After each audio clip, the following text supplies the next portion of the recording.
Assalamualaikum warahmatullahi wabarakatuh. Pada kesempatan kali ini, saya akan menjelaskan tentang teori belajar humanistik. Apa teori belajar humanistik? Teori belajar humanistik adalah suatu teori dalam pembelajaran yang mengedepankan bagaimana memanusiakan peserta didik agar mampu secara mandiri mengembangkan potensi dirinya. Tokoh penganut aliran humanistik. Yang pertama adalah Carl L. Rogers. Yang kedua, Arthur Combe. Yang ketiga, Abraham Maslow. Dan yang keempat adalah Jürgen Habermas. Carl L. Rogers. Menurutnya, belajar yang sebenarnya tidak dapat berlangsung apabila tidak ada keterlibatan peserta didik, baik keterlibatan secara intelektual maupun secara emosional.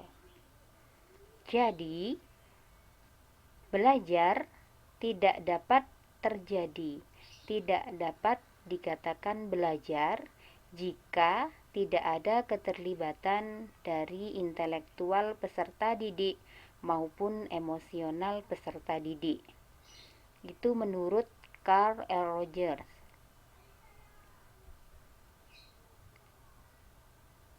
Rogers membedakan dua ciri belajar.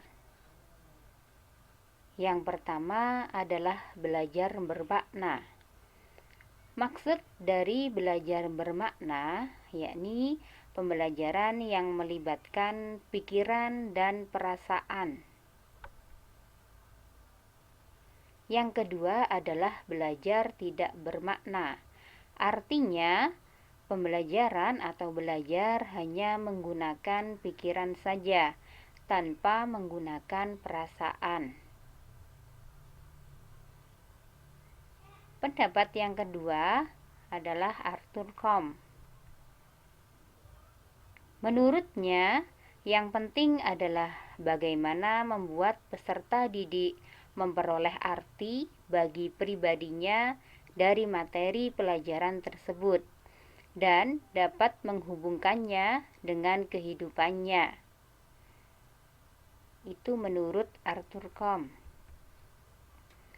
Dan yang ketiga, tokoh humanistik adalah Abraham Maslow. Menurut Abraham Maslow, proses belajar dikatakan berhasil apabila peserta didik telah memahami lingkungannya dan dirinya sendiri. Dan tokoh yang keempat adalah Jürgen Habermas.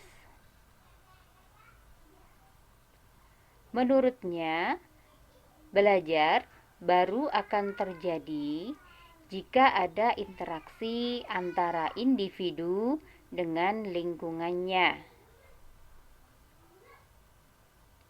Jürgen Habermas adalah juga termasuk salah satu dari tokoh humanistis. Nah, Habermas membagi tipe belajar menjadi 3. Ada ya belajar teknis, yang kedua belajar praktis, yang ketiga belajar emansipatoris. Apa perbedaan 3 belajar tersebut? Belajar teknis. Tipe belajar teknis bertujuan agar seseorang dapat berinteraksi dengan lingkungan alamnya secara benar. Seperti contoh kegiatan outbound.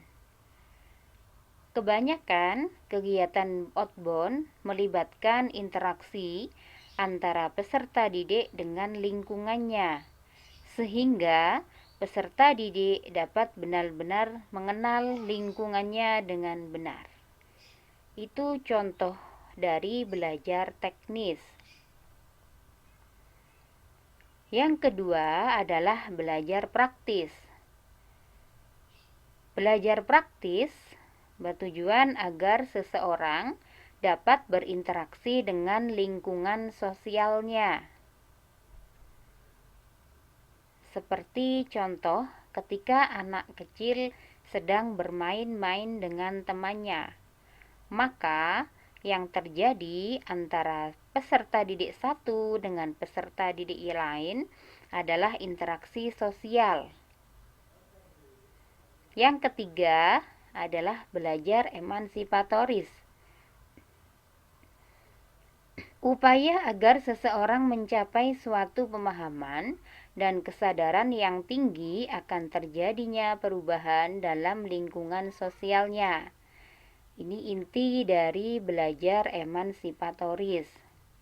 Berhubungan dengan bahasa dan adat istiadat. Nah, contoh dari belajar emansipatoris adalah interaksi antar suku, antar budaya, dan antar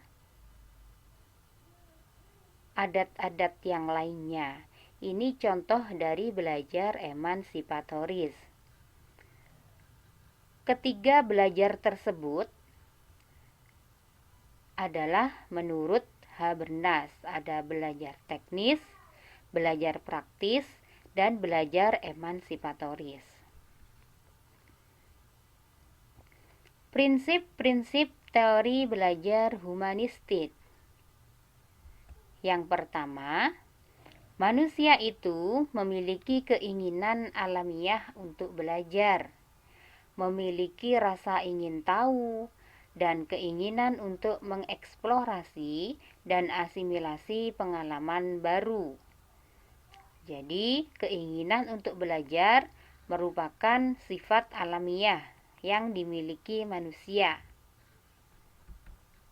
Prinsip yang kedua dari teori belajar humanistik adalah belajar akan cepat dan lebih bermakna apabila bahan yang dipelajari relevan dengan kebutuhan peserta didik. Artinya, materi ataupun bahan ajar harus sesuai dengan kebutuhan peserta didik, sesuai dengan perkembangannya. Prinsip yang ketiga adalah belajar dapat ditingkatkan dengan mengurangi ancaman dari luar. Sedangkan prinsip yang keempat, belajar secara partisipatif jauh lebih efektif daripada belajar secara pasif, sehingga peserta didik dituntut untuk lebih aktif. Prinsip yang kelima adalah belajar atas prakarsa sendiri yang melibatkan keseluruhan pribadi akan lebih baik dan tahan lama. Artinya, jika belajar itu atas kemauan sendiri, maka daya ingat yang dialami dari pembelajaran peserta didik akan lebih lama dan tidak mudah hilang. Prinsip berikutnya yang keenam, yaitu kebebasan, kreativitas, dan kepercayaan diri dalam belajar dapat ditingkatkan dengan evaluasi diri. Keenam itulah merupakan prinsip-prinsip teori belajar humanistik. Berikutnya adalah aplikasi teori belajar humanistik dalam kegiatan pembelajaran. Yang pertama, merumuskan tujuan belajar yang jelas.